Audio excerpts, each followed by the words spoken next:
G'day gymnastics skill seekers, and welcome back to another training vlog. Currently week 2 of phase 3 of 2023. I'm going to talk you through day 2 session, but before I get into that, I'm just going to talk about our big move. So we're in the process of organising a house swap. It looks like we're going to be moving to South Australia.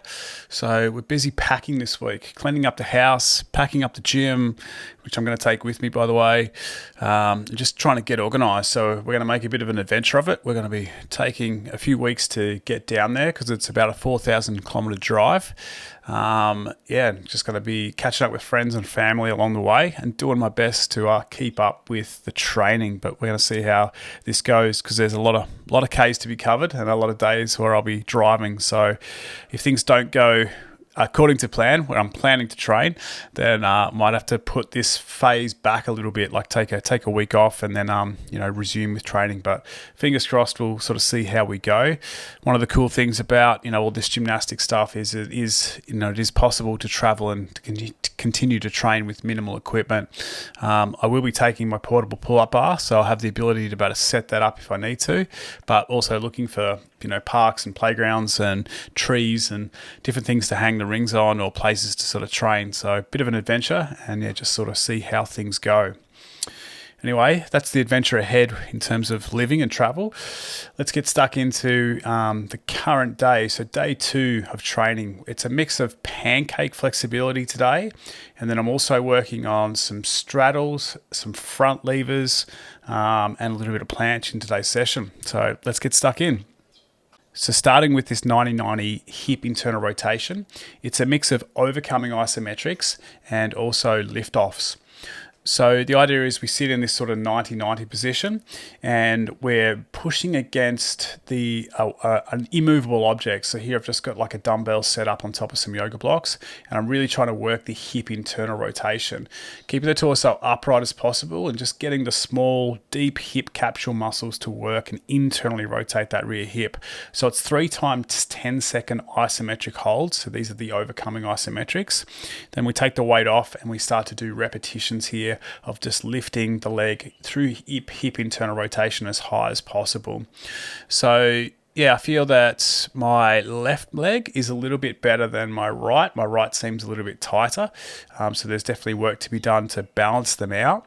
I really like this as a hip internal rotation exercise. It's probably one of the best that I've found in terms of like being able to feel the hip internal rotators work. I find that if I lean the torso forward, obviously I can lift the leg higher, but also pushing and leaning the torso back, it allows me to just get like a deeper sort of sensation or connection with the hip internal rotation muscles. Enjoy this exercise. It's definitely useful. It's got transfer into Pancake. It's got transfer into all of our hinging and squatting because as we move through these ranges of motion, the hip is internally rotating. So that's just an exercise that's done by itself. It's just like an A1. So just go backwards and forwards for 3 sets, doing the 10-second holds and the 10 repetitions. Okay, so then I move into the Bs. The B1 is a supine straddle knee extension, and my B2 is a weighted pancake, doing some good mornings and isometric holds. So the supine straddle knee extension is similar to some of the pike flexibility I'm doing on day 1. So lying on my back, pushing the lower back into the floor, and then just bringing that knee to the chest, but opening, slightly abducting it so it's more in a straddle position. And then just working on strengthening, the knee extensors. So it's like contracting the quad, pointing the toes, and just trying to get a good knee extension there. It's a stretch on the hamstrings. So on the right side where I've got a small sort of hamstring strain at the moment, the first few reps are a bit like stiff and tight, but once I sort of warm that up, it becomes a little bit easier. But it is limiting my range on the right-hand side. I feel the left-hand side is a little bit deeper in the range of motion in terms of the hip flexion and the ability to straighten the leg. It's definitely something that will be helpful to help build the anterior chain strength. We're working on strengthening the quads to help pull us deeper into the pancake, but also working to strengthen the quads so we can keep the legs straight in the pancake as we hinge forward. So with each repetition, as I straighten that knee, I'm trying to hold the leg straight for sort of 2 to 3 seconds. You can sort of get some shaking going on here when you're really sort of fighting it. And there's 8 reps in total on each leg. 3 rounds of this. It's supersetted with the weighted pancake. So you'll notice in a lot of my pancake stretching, I use this little yoga block and I sit on it and then I just slide my hips forward off the yoga block. I'm actually sitting on the floor, even though it looks like the yoga block is holding me up. My hip bones are on the floor. And just by sitting on the yoga block and bringing myself forward, it just helps to put the pelvis in that slight anterior pelvic tilt, which allows me to get a little bit deeper into the good morning or into the pancake position. So the weight goes on my back, just using sort of 5-10 kilos in this first couple of weeks, and just working on, hinging at the hips, like getting as much anterior pelvic tilt as I can, and leaning forward in this good morning, reaching the elbows both down and forward, really trying to focus more on forward as much as I possibly can, and doing repetitions. So it's sort of 6 to 8 repetitions of moving in and out of the pancake forward fold. And then on the last repetition, we're just sort of hanging out for 30 seconds. So move the weight a little bit further down and just really sit in the bottom of that position. At the same time, I am trying to continually push the tailbone back and tilt the pelvis forward. I'm playing a little bit with the ankle dorsiflexion, plantar flexion here to try and pull myself deeper. It's a nice stretch. It's probably not as deep as last phase, but last phase I was just doing the isometrics and I had 20 kilos on my back, so that weight was assisting me in the range of motion. A little bit lighter here, but I think the repetitions are a good thing for helping rehab the hamstring just a little bit. We're getting a little bit more blood flow in the hamstring by doing the repetitions and then just hanging out in the isometric hold. I mean, the objective is to do chest to floor pancake unweighted. So, the weight is an advantage. It helps us find a new range of motion and it can take us deeper into the stretch. But as we get better and better at this, obviously we want to lighten the weight and get to a point where we can do it with no weight. So playing around with this, experimenting with this, I think is quite good. It's nice to mix it up. I've been doing a lot of isometric holds in the pancakes for the last few phases. So to add in this sort of pancake good morning, I think it's a good time to include that. And like I said, it'd be good for the rehabilitation of the hamstring strain. Well, that's my flexibility. It's just 3 exercises today. Be interested to see how I go with this in the long term, so over 6 weeks, and how the pancake progress comes along. But yeah, it's short, sharp, quick, and effective little session. From here, I move into the gymnastics strength training. So I start all of my sessions here with like an eagle hang. It's just a good way to sort of stretch out the shoulders and open up the shoulders. A lot of pressing movements in my program at the moment, so we can build, a lot of sort of strength in the anterior part of the shoulder. The rotator cuffs can get quite tight, so this eagle hang, it's just sort of a nice stretch and it's good for the shoulder capsule. So just sort of hanging out there for 20 seconds. I do a little bit of a pec stretch after that, so it's just like a your standard sort of wall pec stretch to open up the pecs a little bit. And then on this day, I'm working like this little shoulder sequence as well. So it's just lying prone on the floor. We're working sort of a T position and lifting the arms. We do 10 reps. We move into a Y position. We're lifting the arms. We do 10 reps. We move into more of an I position with the arms straight overhead. Think more sort of handstand position. We're lifting. We're doing 10 reps. We're doing some shoulder external rotation. So we're sort of going from that arms overhead, straight arms overhead position, bending the elbows and bringing them down by our sides, keeping the palms of the hands off the floor. So more of like a W position with the arms. So this is, working the rotator cuffs. And then we're doing like these swimmers. So it's like 10 reps as well. At the moment, I'm just using the 1.25 kilo weights and trying to get through this unbroken. It's a real shoulder burner. But yeah, the goal is to slowly increase the weight with this if you can. But you've got to complete all repetitions without stopping at the lighter weight before you increase the weight. So I'm still trying to nail that with the 1.25. So I can do this just with my arms, no worries, with no weight. And the 1.25 is the smallest weight I have. So that's a big step up. But definitely feeling the shoulders burning. I talk about this a lot with a lot of my clients about, you've got to keep the shoulders strong and healthy and stable. So a lot of this sort of shoulder external rotation, a lot of mid trap, a lot of lower trap work. I really spoke about this on, shoulder pain that we feel in a previous video that I've done. So if you are experiencing shoulder pain, this little sequence could be good for you. Otherwise, go back and check out my little video on how to fix shoulder pain, and you'll see that there's a lot of external rotation, trap 2 and trap 3 work in that video. From here, I move into my daily dozen. So this is just 12 exercises that I do on every day that I do my strength training and my gymnastic strength training. So it's 3 times a week. I also posted a little bit of a video about this. I think it was vlog 17 about the daily dozen. So it's just a good way to warm up, and it allows me to get in more volume on specific exercises that are going to help me towards my gymnastics goals. It's only 1 set of each, but these movements are things that I just want to continue to work on at the moment. That if they're simple exercises for me, they're stuff that I can comfortably do, but they've got great value or great carryover towards my goals. All right, so now we work into the main part of the session.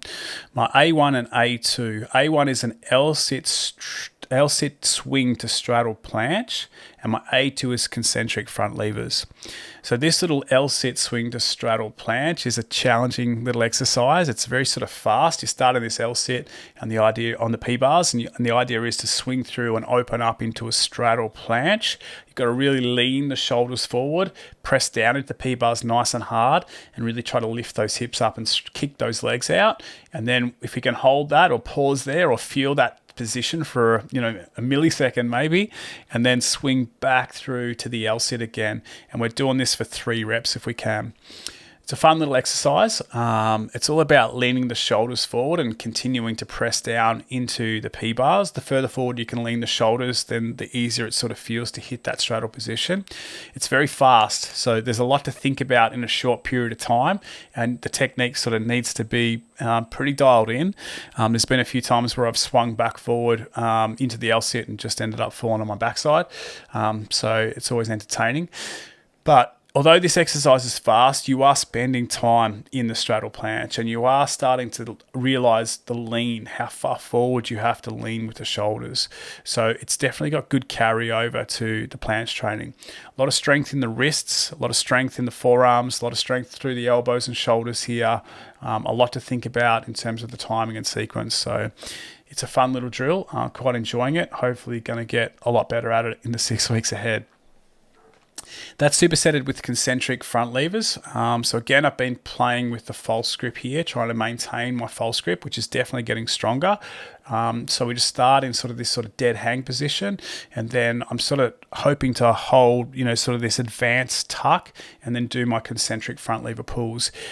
In the last time I did this, a couple of phases back, I'd sort of get 2 reps consistently, and then the 3rd rep would always be quite challenging. I feel that I'm getting stronger. Definitely in the first few rounds, I'm able to get sort of 3 reps out at this sort of advanced tuck shape. But it's 5 sets of this, so going forward, the last few sets, the last rep is a little bit of a struggle. But yeah, it's getting stronger. I'm not a fan of the concentrics. I find them a lot harder, but I suppose that's the point. Got to work on those weaknesses. So the strength is coming, but yeah, it's definitely slow. I'm also struggling with this in terms of like the height of my pull-up bar. If I'm going to progress from here, I need to open, more maybe into sort of half lay, maybe into straddle, and then into the full front lever.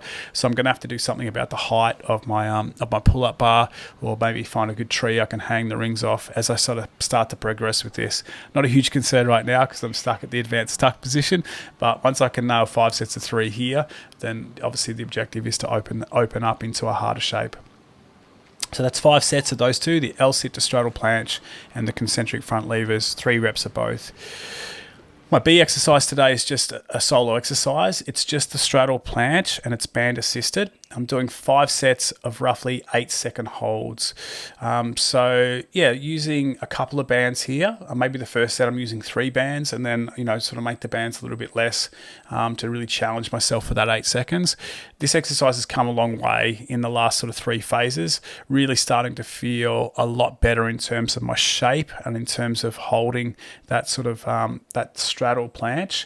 So really focusing here on the setup. The P-bars have to be directly under the band. The band's going to be pulling the hips straight up, and we're trying to lean the hips forward so that they stack vertically above the wrists, and then just really focusing here on trying to keep the shoulders protracted and really working on leaning the shoulders forward as far as I possibly can.